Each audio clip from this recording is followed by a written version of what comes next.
আজকের এই ভিডিওটা অতি গুরুত্বপূর্ণ। দেখা মাত্র প্রত্যেকটা বাংলাদেশী নাগরিক এটা ভিডিওটা শেয়ার করে দিবেন, কারণ আমি যে তথ্যগুলো দিচ্ছি। এবার ভারতকে সাক্ষী করে শেখ হাসিনাকে নিয়ে একাধিক কথা বলল বাইডেন প্রশাসন। হঠাৎ করে এতদিন বাদে বাইডেন প্রশাসন কেন শেখ হাসিনাকে নিয়ে মুখ খুললেন, সেটাই একটা বড় প্রশ্ন। যে শেখ হাসিনাকে কার্যত বাইডেন নিজের যে চেয়ার, সেই চেয়ার থেকে ষড়যন্ত্র করে উৎপাটন করেছেন, সেই হাসিনাকে কি এখন গুরুত্ব দিতে শুরু করলো আমেরিকা যুক্তরাষ্ট্র। আরো স্পেসিফিক্যালি বললে, আমেরিকা যুক্তরাষ্ট্রের বাইডেন প্রশাসনের দ্বিতীয় সর্বময় কর্তা সালিভান, এই সালিভান যে কথাগুলো কালকে বলেছেন তার নিঃসন্দেহে অর্থবহ, এবং এই কথাগুলোর আড়ালে যে কথাগুলো উঠে আসছে বা যে প্রসঙ্গগুলো উঠে আসছে আন্তর্জাতিক বিশেষজ্ঞদের কাছে, তা অত্যন্ত ইন্টারেস্টিং। কালকে আমেরিকা ভারত এবং বাংলাদেশকে নিয়ে দুটো প্রেস কনফারেন্স করে। একটি করেছেন সালিভান, অন্যটি করেছে আমেরিকা যুক্তরাষ্ট্রের যে নিরাপত্তা বিষয়ক উপদেষ্টা, সেই এরিক গার্সেটি। এই দুজনেই কিন্তু ভারত এবং আমেরিকা এবং বাংলাদেশকে কেন্দ্র করে আগামী যে রূপরেখা তৈরি হচ্ছে, জিওপলিটিক্যাল রূপরেখা তৈরি হচ্ছে, সে বিষয়ে কিছু কথাবার্তা বলেন। আর এই কথার নেপথ্যে উঠে আসছে একাধিক প্রশ্ন। কোথাও গিয়ে ডোনাল্ড ট্রাম্প আসছে জেনেই বাইডেন প্রশাসনের এই ধরনের পাল্টি কিনা, তাও কিন্তু আন্তর্জাতিক বিশেষজ্ঞদের প্রধান আলোচ্য বিষয়। সালিভান কি বলেছেন একটু বলে দিই।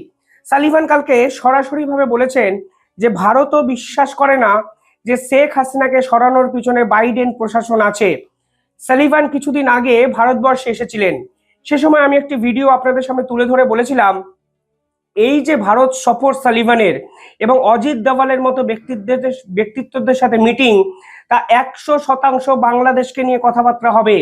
অনেকে ভিডিও তলাতে কমেন্ট করেছিলেন, আপনি কিভাবে জানলেন বাংলাদেশকে নিয়ে সালিভান মিটিং করছেন ভারতের সাথে। অনেকে অনেক তির্যক মন্তব্য করেছিলেন সেই ভিডিওতে। আমি কোনো কমেন্টের কিন্তু রিপ্লাইও দিইনি এবং ডিলিটও করিনি। একটাই কারণ আমি 100% নিশ্চিত ছিলাম সালিভান যে ভারতের সঙ্গে মিটিংটি করেছেন, সেখানে শেখ হাসিনা এবং বাংলাদেশ প্রসঙ্গ 100% চর্চার আওতায় আসবেই। কারণ জো বাইডেন যে ভুল কর্মগুলো আগামী গত 3-4 বছরে করে গেছেন, সেইগুলো রেকটিফিকেশন করার চেষ্টা করছেন দক্ষিণ এশিয়ার পলিটিক্সের সাপেক্ষে। কারণ উনি জানেন ডোনাল্ড ট্রাম্প ক্ষমতায় এসে সেই পুরনো কাসুন্দি যদি ঘাটতে তিনি শুরু করেন, তাহলে নিঃসন্দেহে জো বাইডেন কিন্তু বড় বিপাকে পড়তে পারেন। আর ডোনাল্ড ট্রাম্পের মতো একটা পাগল প্রেসিডেন্ট, পাগল আমি কোট আনকোট অন্য সেন্সে বলছি, যে উনি আনপ্রেডিক্টেবল প্রেসিডেন্ট, উনি কি করবেন তা নিজেই হয়তো জানেন না 5 মিনিট আগে। ঠিক সেখানে যদি প্রতিহিংসা পরায়ণ রাজনীতি করতে গিয়ে জো বাইডেনের প্রত্যেকটা পোল খুলতে শুরু করেন, তাহলে কিন্তু সব থেকে বড় বিপাকে পড়তে পারেন জো বাইডেন। সেখানেই কিন্তু সালিভানকে ভারত সফরে পাঠানো, এবং সালিভানকে ভারত সফরে পাঠানো ঠিক আগের দিন মোহাম্মদ ইউনুসকে ফোন করে কার্যত হুমকি এবং হুঁশিয়ারি দেওয়া। কি কথা হয়েছে তা অলরেডি প্রেস কনফারেন্স করে বাইডেন জানিয়ে দিয়েছে। হঠাৎ করে জো বাইডেন মোহাম্মদ ইউনুসের উপর রেগে কেন গেলেন, এই প্রশ্নই তো তুলতে শুরু করে দিয়েছিলেন আন্তর্জাতিক বিশেষজ্ঞরা। আমিও সেদিন বলেছিলাম 100% এটা শশাঙ্ক রিডেমশনের মতো সিনেমাটার মতো নিজের মুক্তির পথ খুঁজতে চাইছেন জো বাইডেন। কালকে সালিভান কি বলেছেন? সালিভান বলেছেন ভারতের উচ্চপদস্থ অফিসিয়ালরাও বিশ্বাস করে না শেখ হাসিনাকে সরানোর পিছনে আমেরিকা যুক্তরাষ্ট্র আছে। এবার প্রথমে সালিভান কেন এই কথাটা বললেন আপনারা বোঝার চেষ্টা করুন। কারণ এই শেখ হাসিনাকে সরানোর পিছনে গোটা বিশ্ব সব থেকে বেশি অভিযুক্ত করেছে জো বাইডেনকে। আর গোটা বিশ্ব বুঝে গেছে আদতে শেখ হাসিনাকে সরানোর পিছনে কিন্তু জো বাইডেনের ষড়যন্ত্রই আছে। এখন জো বাইডেন বিপাকে পড়ে ভারতকে সাক্ষী করে এ ধরনের কথাবার্তা বলতে চাইছেন। ভারতের উচ্চপদস্থ কর্মকর্তা মানে কাদের বুঝিয়েছেন? নিশ্চিতভাবে ইন্টেলিজেন্স কর্মকর্তাদের উনি বোঝাতে চেয়েছেন। কিন্তু ভারত কি বিশ্বাস করে কি করে না, সেটা অনেক পরের প্রশ্ন। আদতে জো বাইডেন শেখ হাসিনাকে সরিয়েছেন কিনা সে বিষয়ে কিন্তু কোনো সোজাসাপটা বিবৃতি তারা আজ অবধি দিতে পারেনি। উল্টে বাংলাদেশকে দিনের পর দিন মোহাম্মদ ইউনুস আরো স্পেসিফিক্যালি বললে, যেভাবে আমেরিকা যুক্তরাষ্ট্র সাহায্য করেছে, এটা যে গভীর ষড়যন্ত্র এবং চক্রান্ত ছিল, তা কিন্তু আন্তর্জাতিক মহল আজকে সুস্পষ্টভাবে বুঝতে শুরু করে দিয়েছে। শুধু সালিভান যে এটা বলেছেন তাই নয়, কালকে গার্সেটি কি বলেছে জানেন? গার্সেটি বলেছে বাংলাদেশের পরবর্তী নির্বাচন করতে সাহায্য করবে ভারত এবং আমেরিকা। আর এখানেই প্রশ্ন, বাংলাদেশ তো একটা স্বাধীন রাষ্ট্র, এখানে ভারত কেন বাংলাদেশের নির্বাচন করতে সাহায্য করবে? অর্থাৎ বাংলাদেশকে কার্যত খুশি করতে ভারতকে সঙ্গে নিয়ে জিওপলিটিক্যাল সারফেসে দক্ষিণ পলিটিক্স মানে দক্ষিণ এশিয়ার পলিটিক্সটা সম্পূর্ণভাবে বদলে দিতে চাইছে এই বাইডেন প্রশাসন, তা কিন্তু কালকে আরো একবার স্পষ্ট হয়ে গেল। গার্সেটির কথাগুলো একটু আপনাদের বলতে চাই, তাহলে আপনারাও বুঝবেন হঠাৎ করে বাংলাদেশকে নিয়ে এত তৎপর কেন হয়ে গেল বাইডেন প্রশাসন, এবং বাংলাদেশের রাজনীতি বদলানোর জন্য নতুন সমীকরণ তৈরি করতে চাইছে বাইডেন প্রশাসন, তাও আবার ভারতকে সঙ্গে নিয়ে। পরিষ্কারভাবে ভারত এবং আমেরিকা দুজন মিলে বাংলাদেশের রাজনীতি বদলে দেবে, এ কথাই কালকে আবার বলেছেন আমেরিকার এই গার্সেটি। তিনি কি বলেছেন? তিনি বলেছেন, আমরা সবাই চাই একটি স্থিতিশীল, সমৃদ্ধ এবং সহনশীল বাংলাদেশ, এবং এ লক্ষ্যেই ভারত এবং যুক্তরাষ্ট্র একে অপরের সঙ্গে আরো ঘনিষ্ঠভাবে কাজ করবে। অর্থাৎ সালিভান যে কথাগুলো বলেছেন, এইখানে কথাগুলো 180 ডিগ্রি বদলে যাচ্ছে। সালিভান বলেছিলেন ভারত বিশ্বাসই করে না হাসিনাকে সরানোর জন্য আমেরিকা যুক্তরাষ্ট্র দায়ী, আর এখানে এরা বলেছেন ভারতকে সঙ্গে নিয়েই আমরা মানে বাংলাদেশকে বদলে দেব। অর্থাৎ সালিভানের বিশ্বাস, আদতে ভারত কি বিশ্বাস করে সেটা উনি ভাবছেন না, মানে ভারত জানে এর পিছনে আমেরিকা আছে, কিন্তু এখন ভারতকে তেল মারার জন্য এখন সব জায়গায় বাইডেন প্রশাসন ভারতকে নিয়ে আসার চেষ্টা করছেন, কারণ এরাও জানে ডোনাল্ড ট্রাম্পের সঙ্গে ভারতের যে সম্পর্ক, তাতে কিন্তু সব থেকে বড় বিপাকে পড়বে বাইডেন। তাই এখন বাংলাদেশের রাজনীতি স্থিতিশীলতা ফিরিয়ে আনার জন্য বাইডেন প্রশাসন ভারতকে আহ্বান জানাচ্ছেন। একদম অফিসিয়াল স্টেটমেন্ট, আপনারা যে কোনো নিউজ পোর্টালে পেয়ে যেতে পারেন। হঠাৎ করে ভারতকে নিয়ে এই ধরনের স্টেটমেন্ট অন্তত আমেরিকার থেকে আন্তর্জাতিক মহল আশা করেছিল নাকি আমি অন্তত জানি না। গার্সেটি আরো কি বলেন? গার্সেটি বলেন, আমাদের জাতীয় নিরাপত্তা উপদেষ্টারা গত সপ্তাহে একটি বৈঠক করেছিলেন এবং সেখানে বাংলাদেশ ছিল আলোচ্য বিষয়। যারা ভিডিওতে কমেন্ট করেছিলেন সত্যি বাংলাদেশকে নিয়ে আলোচনা করছে তো সালিভান এবং অজিত দোভাল, এই হলো আমেরিকার অফিসিয়াল স্টেটমেন্ট, যেখানে এরা নিজেরাও বলছেন তারা বাংলাদেশকে নিয়ে আলোচনা করেছেন। আমরা কিভাবে বাংলাদেশকে সব থেকে বেশি সাহায্য করতে পারি, দ্রুত নির্বাচন আয়োজন করতে পারি এবং সবার নিরাপত্তা নিশ্চিত করতে পারি, সেটাই ছিল প্রধান আলোচ্য বিষয়। রাজনৈতিক পরিস্থিতি এবং শাসন ব্যবস্থা পরিবর্তন নিয়ে আলোচনা করতে চেয়েছেন গার্সেটি। আরও তিনি বলেছেন, শাসন ব্যবস্থা পরিবর্তন করা একটু কঠিন হয়ে পড়ে, তবে এটিকে যদি বিশ্ব সম্প্রদায় গ্রহণ করতে পারে তাহলে একটি ইতিবাচক পদক্ষেপ নেওয়া যেতে পারে। মানে আরো এরকম অনেক কথা গার্সেটি কালকে বলেছেন, যেখানে আপনারা যদি দেখেন তাহলে দেখতে পাবেন হঠাৎ করে ভারতকে পাশে নিয়ে বাংলাদেশকে বদলানোর রাজনীতি করতে চাইছেন গার্সেটি।